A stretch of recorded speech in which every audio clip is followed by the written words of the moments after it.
Hi everyone, welcome back to the channel. Today, we're going to try a super simple and powerful method to improve your English speaking. It's called shadowing. We'll use a short story, and I'll guide you step by step. By the end of this video, your English fluency will feel faster and more natural.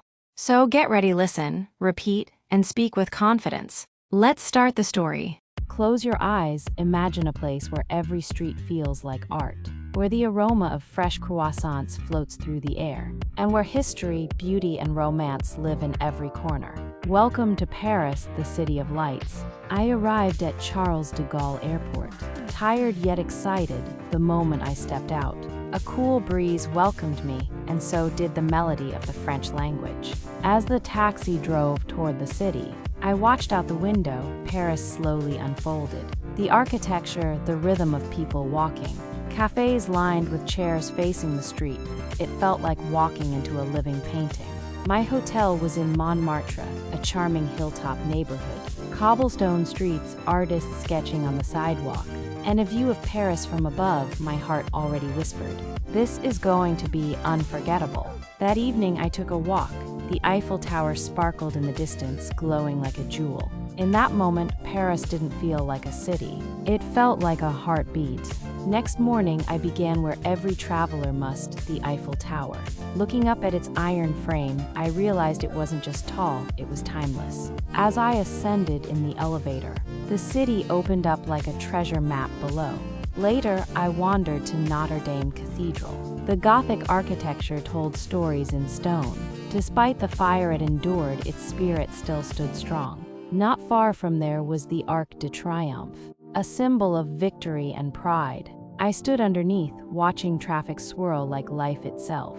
And then Louvre Museum, home to thousands of years of art. I saw the Mona Lisa, smaller than I expected, but her smile unforgettable. Every monument in Paris isn't just a place, it's a page from a living history book. In Paris, the best museum is the street. I started my day with a buttery croissant and strong espresso at a small cafe. The waiter wore a bow tie, the people read newspapers. Time slowed down. Every cafe in Paris has its own charm, but all share one thing: connection. People talk, they laugh, they think. I wandered through Rue Claire, a local street market, full of cheeses, flowers, and fresh fruits. I met an old man selling lavender soap. He told me he had lived in Paris all his life and never once got bored. The streets of Le Marais brought me to vintage shops, falafel stands, and lovers holding hands. Paris is not just seen, Paris is felt in the details. Paris has always been the heartbeat of art. From Monet to Picasso, from painters on the riverbanks to the opera singers in metro stations, creativity lives here. At Musée d'Orsay, I stood in front of Van Gogh's Starry Night. His brush strokes whispered emotion, his colors screamed beauty. Outside, I found street artists painting live portraits in Montmartre. One offered to sketch me, I said yes. For 15 euros, I got not just a drawing, but a memory. That evening, I attended a street jazz performance near the Seine River. Under golden lights, people danced, strangers clapped together. It felt like magic. In Paris, art doesn't live in frames. It lives in every smile, every sound, every sunset. They say Paris is the fashion capital of the world.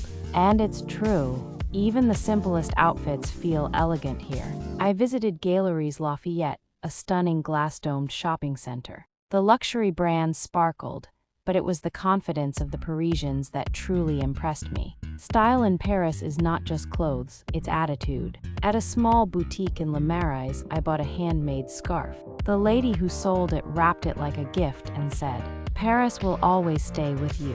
And it does. Even shopping in Paris feels like an art form. As the sun dipped, Paris changed.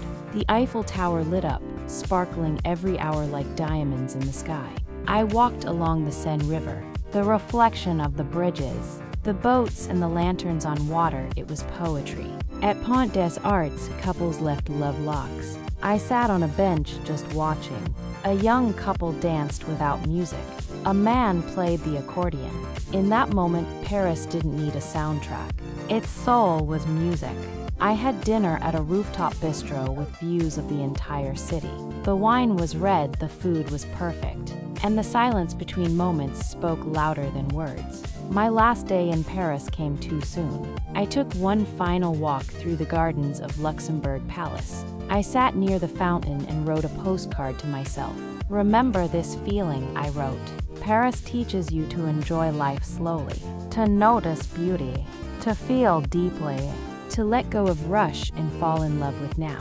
I didn't just visit Paris, I lived it, and it lived in me. As the plane took off, I looked out the window and smiled. Paris wasn't behind me, Paris was within me. Thank you for joining me on this beautiful journey through Paris. I hope you felt the romance, the rhythm, and the quiet charm of every moment. If you ever dream of visiting Paris, I say do it. But remember, you don't need to go far to live fully. Sometimes the real journey starts in your heart. If you enjoyed this story, please like, share, and subscribe. And comment below what place should we explore next. Until then, keep dreaming, keep wandering, and never stop traveling, even if it's just through a story.